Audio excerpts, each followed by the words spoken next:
It's a historic mandate for the Bharatiya Janata Party. But having said that, in the last few days, there were certain hiccups over who exactly is going to be the Deputy Chief Minister and whether at all Eknath Shinde is going to finally relent or not.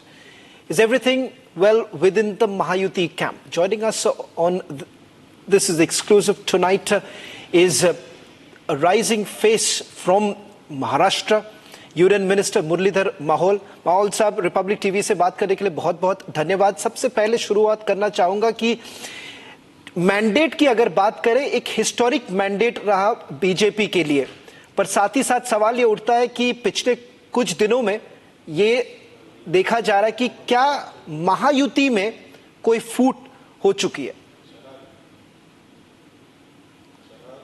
नहीं, पहली तो ये बात है कि महाराष्ट्र की जनता ने पूरा मैंडेट महायुति को दिया है। आपने जैसे कहा कि हिस्टोरिक मैंडेट ये है, तो उसके बाद भी लगातार तीनों हमारी जितने पार्टियां हैं, जितने गठबंधन में हम लोग एक साथ हैं, उन सभी पार्टियों में संवाद था, समन्वय भी था। तो मुझे नहीं लगता कि कोई फूट थी। ठीक है, लेकिन थोड़ा हम समझ सकते हैं कि सिचुएशन थोड़ी सी बदल गई थी। सबसे ज़्यादा सीटें भारतीय जनता पार्टी की आई थी। एक बड़ी पार्टी करके हम उभरे हैं, 132 सीट्स हमारी है। उसके बाद शिवसेना है, राष्ट्रवादी भी है। तो मुझे लगता है कि ये प्रीपोल अलायंस हमारी थी और इसके साथ हमने चुनाव लड़ा है और बाद में रिजल्ट जो आए वो भी हमने एक साथ उसको स्वीकार किया है। तो मुझे नहीं लगता कि उसमें कोई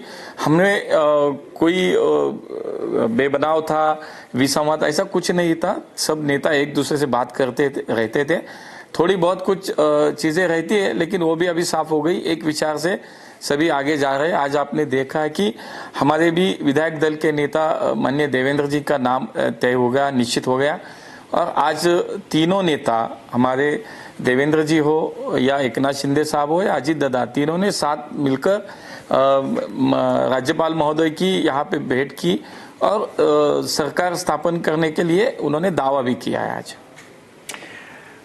माहौल साहब, एक तरह से देखा जा रहा है कि आपने ऑपोजिशन को महाराष्ट्र में एक मुद्दा दे दिया है, क्योंकि जिस तरह से एकनाथ शिंदे सतारा चले जाते हैं, उसके बाद हॉस्पिटल जाते हैं, तो ये कहा जा रहा है कि शुरुआत में ही एक तरह का खटास। और दूसरी बात ये कि क्या आने वाले दिनों में भारतीय जनता पार्टी को एक तरह से चुनौती होगी सब अलायंस पार्टनर्स को लेके साथ में चलने के लिए? नहीं, जो सामने आया था कि जो बातें सामने आ रही थी कि शिंदे साहब अस्पताल में है, गाँव गए तो सच में उनकी तबीयत खराब थी और उनको डॉक्टर ने भी ये सलाह दी थी कि कुछ आपको आराम करने की ज़रूरत है।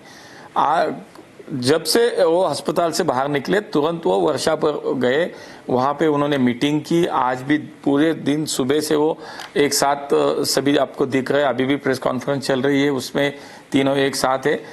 और आगे जाके मुझे नहीं लगता कि कोई चुनौती, क्योंकि इतना बड़ा मैंडेट हमें मिला है। हम तीनों मिलकर अगर देखें तो इतनी बड़ी संख्या है, तो ये मुझे लगता है कि स्टेबल गवर्नमेंट होगा, स्थिर सरकार होगी, उसमें कोई दिक्कत नहीं होगी।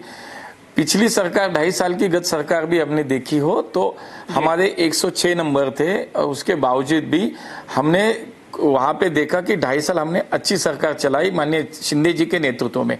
यानी कि शिंदे जी के और अजीत दादा के नंबर भी कम होने के बावजूद भी हमने सरकार में सरकार में डेप्यूटी चीफ मिनिस्टर करके देवेंद्र जी ने काम किया। भारतीय जनता पार्टी ने उस पर समर्थन किया, उस पर सरकार का मुझे कोऑपरेट किया सभी ने मिलकर।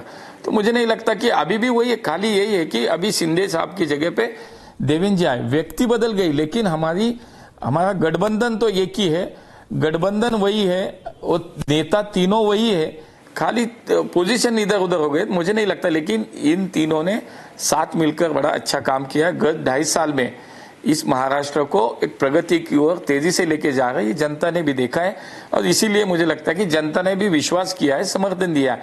तो तीनों हमारे नेता जो है उनके नेतृत्व में मुझे नहीं लगता अगले 5 साल एक स्टेबल गवर्नमेंट, स्थिर सरकार ये महायुति की गठबंधन जरूर देगी। ये सवाल मैं एक बीजेपी कार्यकर्ता को पूछ रहा हूं एक यूनियन मंत्री होने के नाते नहीं, एक बीजेपी कार्यकर्ता होने के नाते कि जिस तरह के मैंडेट आपको मिला है भारतीय जनता पार्टी की, ऐसा परफॉर्मेंस कभी नहीं रहा पिछले कई सारे विधानसभा चुनाव में। इसलिए मैं ये सवाल पूछ रहा हूं, जब आप देखते हैं कि आपके ही अलायंस पार्टनर ऐसे बयान देते हैं, क्योंकि अब जब आपसे मैं बात कर रहा हूं, एक बयान एकनाथ शिंदे दे रहे हैं कि महायुति में कोई बड़ा नहीं, कोई छोटा नहीं, सब इक्वल पार्टनर्स है।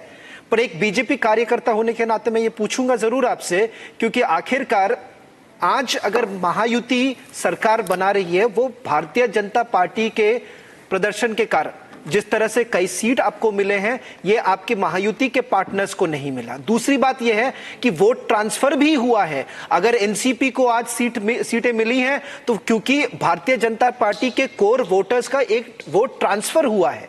तो इसे नजर रखते हुए माहौल जी, एक सवाल का जवाब दीजिए, जब एकनाथ शिंदे की पार्टी होम डिपार्टमेंट मांगते, क्या आप लोग मानते हैं कि जायज है ये मांग? नहीं, पहली बात तो जो आपने कहा कि तीनों हम एक साथ है, तीनों को मिलकर हमें मैंडेट दिया, तो ये सच है ना, उसमें मुझे नहीं लगता कोई गलत बात कही गई है, क्योंकि तीनों मिलकर हमने महायुति का गठबंधन तो हमने चुनाव से पहले किया है। गत 2.5 साल तो हमने एज ए महायुति करके हमने सरकार चलाई है, और अभी भी हमें जो मैंडेट मिला है, ठीक है, कई जगह पे हमारी ताकत रहेगी, कई जगह पे उनकी ताकत रहती है, शिवसेना की रहती है, एनसीपी की रहती है, कई जगह बीजेपी की रहती है। ठीक है, ये बात तो एक अलग है। बीजेपी कार्यकर्ता के तौर पे तो मुझे खुशी भी है कि सबसे ज्यादा सीटें हमारी आई, बड़ी पार्टी करके आज बीजेपी इस महाराष्ट्र में फिर से आई है, तो ये सही है। लेकिन जब हमें गठबंधन में सरकार चलानी है तो हम सब एक साथ है, एक जैसे है। मुझे नहीं लगता कि इस बात में कोई दिक्कत आनी चाहिए, क्योंकि ये गलत बात नहीं हो सकती। और दूसरा मुझे लगता है कि क्योंकि ये हमने एक विचार से एक दिशा में, एक दिशा में इन तीनों ने काम किया है, तो अभी भी आगे के 5 साल मुझे लगता है कि यही रोड मैप होगा, यही दिशा होगी, यही एक विचार से सब लोग काम करेंगे। और ये स्वाभाविक है, थोड़ा ज्यादा सीट आने के बाद हमारे कार्यकर्ताओं को भी लगना कि अभी बीजेपी के मुख्यमंत्री होने चाहिए, ये बात उनकी जगह पे वो भी सही है। शिंदे साहब के कार्यकर्ता जो है, शिवसेना के कार्यकर्ता जो मांग करें, उनकी जगह वो भी सही है।